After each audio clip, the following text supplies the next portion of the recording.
Yes, indeed. Nigerian Professional Football League club Kano Pillars will get a slice of about £800,000 training compensation from the transfer of Nigerian international Ahmed Musa to English Premier League champions Leicester City. Musa featured for Pillars in the 2009-2010 season and set a new all-time goals record of 18.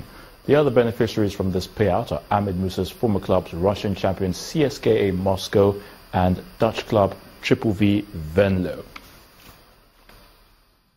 Spain's High Court has reopened a fraud and corruption investigation into Brazilian striker Neymar over his transfer to FC Barcelona some 3 years ago.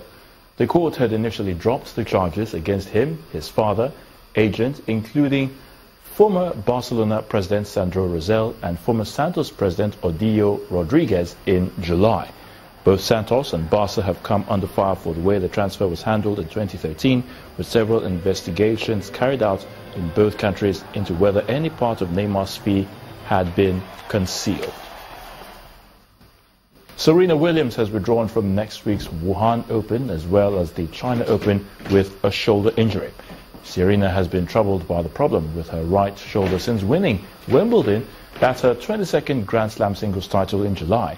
She says her focus is now on being fit enough to play in the season-ending WTA finals in Singapore from October the 23rd. Mark Cavendish and Lizzie Deignan have been named in the Great Britain squads for next month's UCI Road World Championships in Doha, Qatar. The event takes place between October the 9th to the 16th, and Cavendish will be in the field for the elite men's road race, which he won in 2011. He is joined in the British squad by fellow Rio Olympians Steve Cummings, Ian Stannard and Geraint Thomas, alongside the current national champion Adam Blythe. And that's a wrap in sports news. I'm Ayotunde Balogun. The news at 10 continues shortly.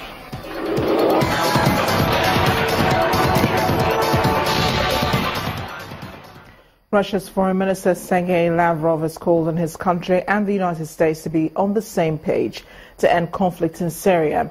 His comments came as the Syrian military pounded the northern city of Aleppo with relentless airstrikes.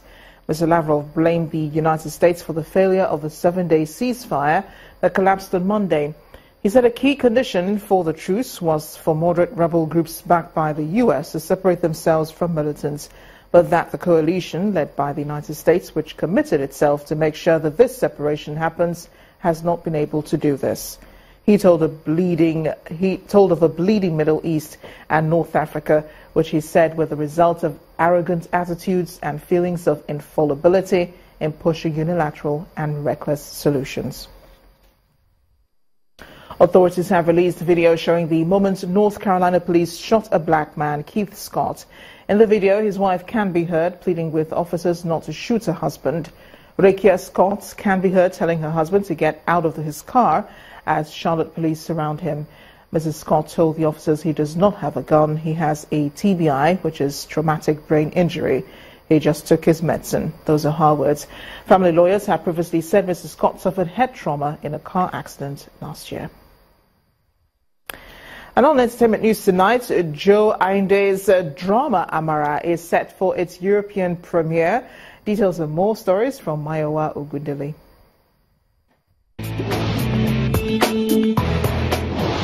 Many thanks. Here are top stories in entertainment. Pop star and Sony Music signee Davido says it doesn't deserve any award this year. This he said in reaction to his exclusion from the MTV African Music Awards 2016 nominations list, which was released recently. The Money Crooner said on Twitter, quote, "I really shouldn't be nominated this year. For what? I got 3 mamas in 2 years. I'm good. Still gonna be a great show," hinting at a comeback next year. Many have queried the young star's long absence from the music scene as he's yet to release any new material in 2016, even as the industry anticipates its sophomore album, Baddest. The baddest. Meanwhile, top Nigerian contenders at this year's Mamas include Olamide, Wizkid, Flavour, YC and Pato Rankin. Few days after singer Tilla made known his departure from Aquila Records, music executive Shina Pella, who heads the imprint, has signed on a new act, Airboy. The teenage artist is currently working on a number of projects which will be released soon. Are you sure we're in the right place? Producer of award-winning film Checkpoint, Joe Ahinde's latest drama, Amara, is set for his European premiere at the Zurich Film Festival in Switzerland. The movie chronicles the story of a 42-year-old Nigerian in Switzerland who decides to return to his native country, Nigeria, in search of a wife after a failed marriage to a European woman. What's the problem now? If he craves for a Nigerian woman, he should go back to Nigeria. Amara stars Anthony Monjaro, Ali Nuhu, Von Jegede, Judith Audu, and Yemi Black. Finally, Chocolate City singer Nosai is set to return to the music scene after a long hiatus with 2 new singles. The Pray For You crooner shared the news via social media.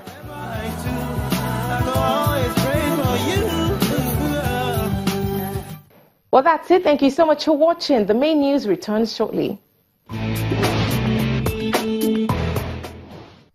And the main news again. The president today appealed for the intervention of the international community in Nigeria's northeast and the Lake Chad Basin to halt the humanitarian crisis. President Muhammadu Buhari spoke at an event on the sidelines of the 71st UN General Assembly. Also today, one of the freed Isheri kidnapped victims recounted their ordeal in captivity. He said their abductors had told them they were not their intended targets. And Syrian warplanes today struck targets in Aleppo as military forces renewed their offensive against rebel-held areas in the northern city. That's the news at 10 tonight. Thanks for watching. I am Amarachi Ubani. Good night.